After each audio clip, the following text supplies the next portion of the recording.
Today, we're taking a look inside CECOT, El Salvador's incredibly controversial mega prison. It was built as this radical solution to a massive gang crisis, and it's a place that completely changes the game when it comes to incarceration. Okay, let's get into it. And that quote you just saw? That's not just some spooky warning. Nope, that is the actual founding principle of this place. It is a one-way ticket. There are no paroles, no second chances, no early releases. Once those gates slam shut behind you, your life on the outside is just over. And check out this number, 40,000. That's the staggering number of inmates it's built to hold. It is the largest prison on the entire planet, designed specifically to lock away the most dangerous gang members who once held an entire nation in a state of terror. So you gotta ask, right? How does a small country of just 6 million people end up needing the biggest prison on Earth? Well, to really understand a place like CECOT, you first have to understand the bloody, brutal war that made it necessary. Back in 2022, things got real. The government, under President Nayib Bukele, launched what they called a state of exception. And what did that mean? Well, they went on to arrest over 70,000 people. I mean, think about that. That's 2% of the entire adult population. This wasn't just a police operation. It was a full-scale crackdown aimed at dismantling powerful gangs like MS-13 and Barrio 18. And the results? Well, they're just unbelievable. Look at this. At its worst, El Salvador had a murder rate of 104 per 100,000 people. I mean, that's one of the highest in the entire world. Terrifying. But by 2023, after this massive crackdown, it dropped to just 2.4. It's like a statistical miracle, but, and this is a big but, it was achieved through some really extreme measures. Okay, so you've rounded up tens of thousands of the country's most dangerous criminals. Where do you put them? That's where CECOT comes in.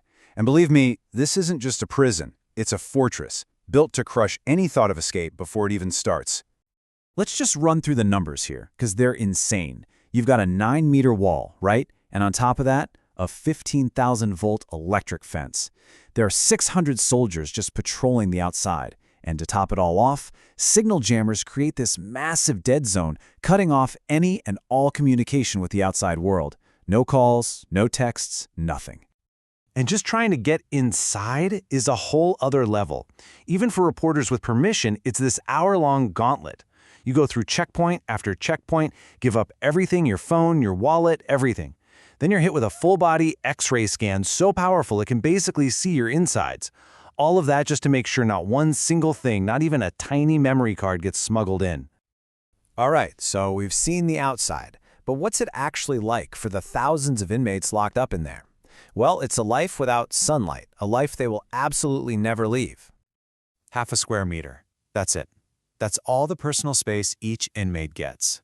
You've got cells that were built for 80 people, but now they're cramming out up to 150. I mean, can you even imagine? It's just a constant state of being crushed together.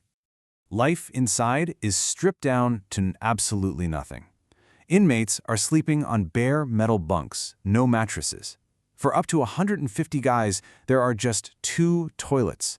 They wash themselves with little plastic dippers from a shared water barrel. And the lights, they never, ever turn off. It's constant surveillance. You're locked in that cell for 167 hours a week. And here's where it gets really wild.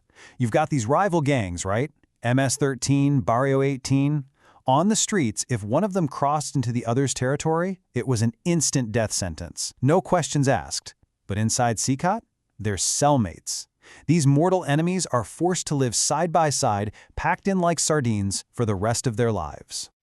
You know, their whole life story is written right on their skin. A teardrop tattoo, that means you've killed someone. That spiderweb on the elbow, that's for a long prison sentence. And the numbers, 13 or 18, that's your pledge of allegiance to your gang.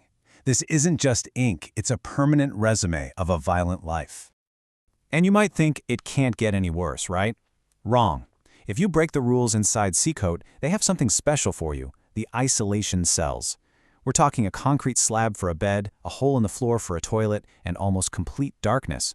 It's a place designed to psychologically shatter even the most hardened killers. So To really get a sense of who is inside these walls, the Source documentary managed to get a rare face-to-face interview with a high-ranking MS-13 member. His nickname? Psycho. So this is Marvin Vasquez, or Psycho. His life of crime started when he was just 11 years old. Can you believe that? 11. He started robbing people just because he wanted to buy new shoes. That one decision led him straight to MS-13, and now, at 41, he is locked away forever.